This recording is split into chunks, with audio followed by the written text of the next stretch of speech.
Hey everyone, welcome. My name is Rebecca Pickens. I'm a certified book coach and developmental editor. I help writers start, finish, and get their books out into the world. I'm also host of Self-Editing Essentials, a group coaching program for writers who have finished or almost finished writing their novels and memoirs. If you want to learn more about the support that I provide writers, just look in the comments section for links and keep in touch. All right. So every week, I like to answer questions from my coaching clients, from subscribers to my newsletter, and to people in my group coaching program. This week's question comes from last week's session in my group coaching program, where we talked all about the ways that mentor texts can help you write your book. It was a great conversation. So here are some of the highlights. First of all, let's just define what a mentor text is. Mentor texts are books, poems, short stories, essays, any kind of writing that we can learn from in order to write our own books. It's obviously so helpful to attend workshops, to talk with other writers, to work with a coach.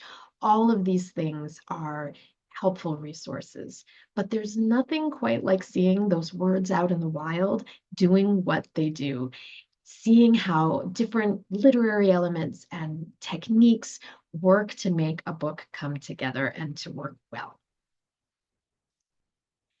So the first thing is to identify, when you're working with a mentor text, is to identify what techniques you want to explore. Once you know what either you're just curious to learn more about, or maybe there's a specific technique in your book that you know needs to be there, but it's giving you difficulty. Once you've identified what that is, go through your bookshelf, go to the library, find a mentor text that you admire. It may be a book you've already read or that you've just heard from others accomplishes what you're trying to accomplish in your book. Figure out what that book is, and then the next step is to identify what techniques specifically you're going to use that text to explore. There are any number of things we can learn from a mentor text, but I'm just giving you some examples, some ways to think about how to use these books. So my first example is sentence structure. How are sentences in the book that you've chosen varied for effect? Are there a lot of short, punchy sentences or longer, meandering, descriptive ones? Probably there's a combination of the two. Looking at those sentence structures, we see what the writer is setting out to achieve. It may be that the story is a very slow unfolding of ideas, in which case those sentences may be more varied in length and style. Perhaps you're really trying to get that information out there, and it's important that it be as crystal clear as possible. This is especially important when you're writing nonfiction, if it's an instructive book. So those sentences would be shorter and punchier and used so that your reader can get through them quickly and get to the point that they're there to learn about. Character development. If you're writing memoir or fiction, you may be interested in exploring how authors reveal character traits or motivations. Why are their characters so compelling? Particularly if you're writing a complicated character who maybe isn't initially likable.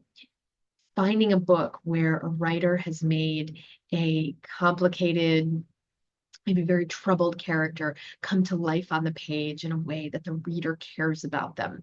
Barbara Kingsolver's Demon Copperhead comes immediately to mind. There hasn't been a character quite like Demon in a long time. She manages to take a very troubled character and make us care so deeply about him. How does she do it? This would be a great book to study for those kinds of questions. Dialogue. How does dialogue contribute to the plot or to character development in your story? Watching a writer do this well is just stunning. It's a stunning thing to explore because when dialogue works, it achieves a lot of different things. It helps move a story forward. It helps us hear that character as if we're right there in the story with them.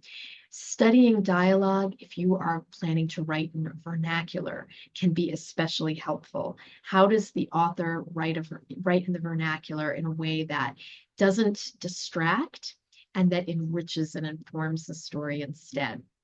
And word choices. Are there particular words or phrases that stand out and add to the tone or the mood of the story? What are those words? How does that work? So this is just the tip of the iceberg. There are a million other things you can choose to study in a mentor text. Jot them down, make a list, and then spend some careful time figuring out what those mentor texts are. Again, they may be books you're already familiar with, that you've read, and that you feel like exemplify well some of the techniques that you want to study. Or it may be books that are just getting a lot of buzz right now. Maybe you're hearing someone talk about a book that's just, oh gosh, I couldn't stop turning the pages. And if you're very interested in studying pacing, that's the book for you.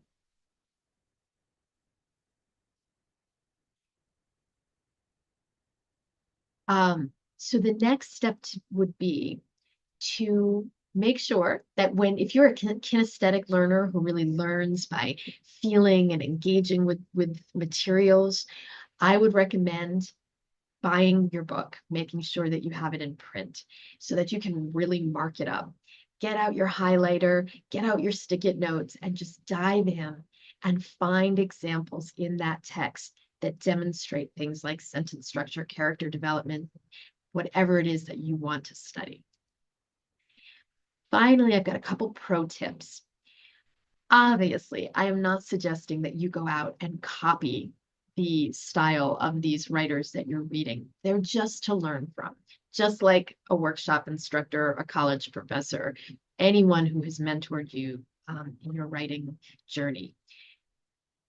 Identifying those techniques, finding out why they work, and then figuring out which ones work well for your purposes and aligning them so that they work with your unique voice is the goal here.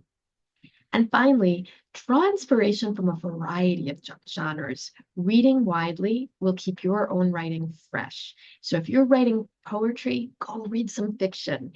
If you're writing nonfiction, learn from fiction writers. What is it that makes a good novel? It's compelling characters, right? It's wondering what's going to happen to them. So perhaps taking from fiction writers and using some of the techniques they use to make your nonfiction come to life can be really helpful. For example, including anecdotes that illustrate the points you want to drive home in your nonfiction book can be very helpful. So nonfiction writers can learn lots from fiction writers. If you are writing fiction, read poetry. What is it about the language in poetry that really makes that writing come to life? And can you incorporate any of that in your own fiction? Genres have much to offer each other and can be in conversation with each other. So read widely, plus it's just tons of fun to do so. I hope you found this helpful. If you have some mentor texts that you've relied on and that you want to recommend, please share them in the comments below. It's always so helpful to other writers. And if this was an interesting presentation for you and you want more like it, please hit subscribe and like. I would be really grateful for that. All right, and I will be back next week with more videos just like this one. Thanks, everybody.